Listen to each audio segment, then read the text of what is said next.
From Studio 18 in Toronto, Ontario, Canada, this is In Studio with Susan Minuk. On December 29th, 2017, my next guest was appointed a member of the Order of Canada by Julie Payette, Governor-General of Canada. He launched the careers of international comedy stars like Jim Carrey, Howie Mandel, Russell Peters, and Norm Macdonald. A comedian, author, producer, mogul, entrepreneur, and a true Canadian legend. Please welcome Mark Breslin. Hi Mark, welcome to Canadian Jewish Television. It's so good to see you in person. Last year we did a little Zoom segment and here we are face to face. Well, I much prefer things in the physical reality. Mark, why have Jews dominated comedy? Well, there's a lot of reasons. Partially because we're people of the book.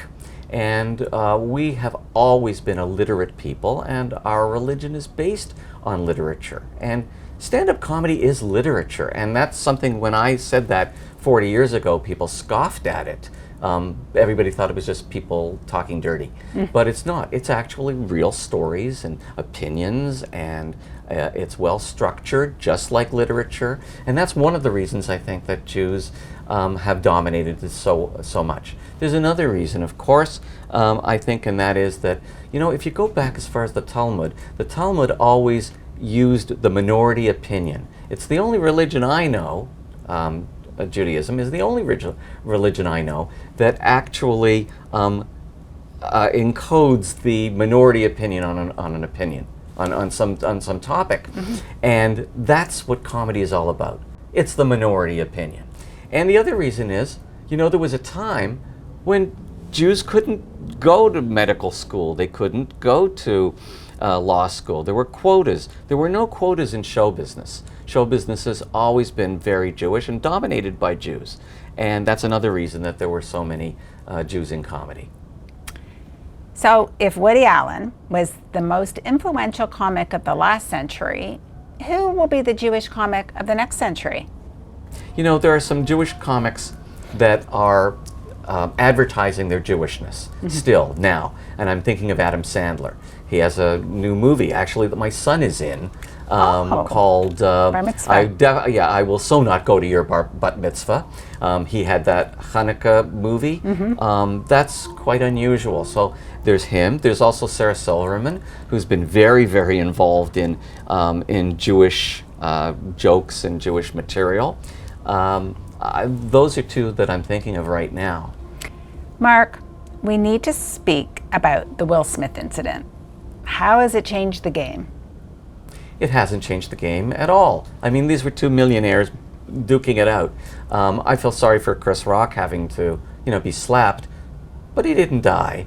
I think more is made of this than really needs to be made of this. Will Smith clearly needs some kind of anger management, therapy of some sort, and it really probably says a lot about his own relationship with his wife, that he felt the need to slug somebody to defend her honor. I wonder if she really wanted that at that time. But I don't think it's as big a deal as so many people are making it out to be. I really don't. So I have a hypothetical for you. You are sitting in your VIP booth at Yuck Yucks and a patron rushes the stage and physically assaults one of your comics. How do you react, and has there been a situation like this before?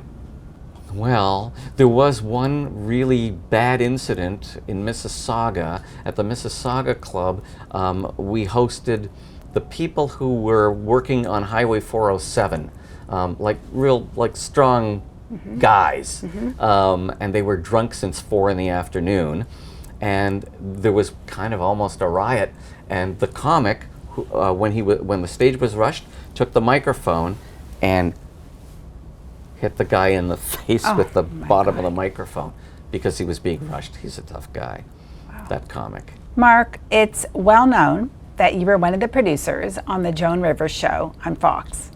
What drew you to Joan, and what drew her to you? I had a very good relationship with her. I not only worked on her show in California, I also was brought back to work on her show in New York, which was the afternoons show. That wasn't as good an experience for me because it wasn't really an entertainment show. It was more of a, this person had this person lost their spouse's life in a fire, and we're going to talk to them now. That's not my kind of thing. I like pure entertainment. But I had such a good relationship with her. She even brought me back to work on a show I wasn't even right for. Oh, wow. So what was it, though, that drew you to Joan and her to you? do you Nothing think? drew me to her. It was what drew her to me. When Yeah. I got the call from Joan asking me to come down and interview for the position, I'd never talked to her before. I had never met her before. And in fact, when somebody said, Mark, Joan Rivers is on the line, I thought it was a joke. Oh. I thought somebody was pranking me. I thought somebody was doing a Joan Rivers impression. But that turned out to not be true. It was Joan. So what do you miss about Joan? Well, I miss her wit. I miss her honesty. She's a very honest person. And in a world in show business, which is not really filled with honesty, it's in short supply. And so you miss that. And I miss the way she treated people. She treated people very well. She was not aloof, and she was not overbearing on people that she worked with. She treated her staff beautifully. Absolutely. Well, thank you so much, Mark, for being here on CJTV and chatting with me. I really appreciate it. Oh, you're welcome. You're watching In Studio with Susan Minuk.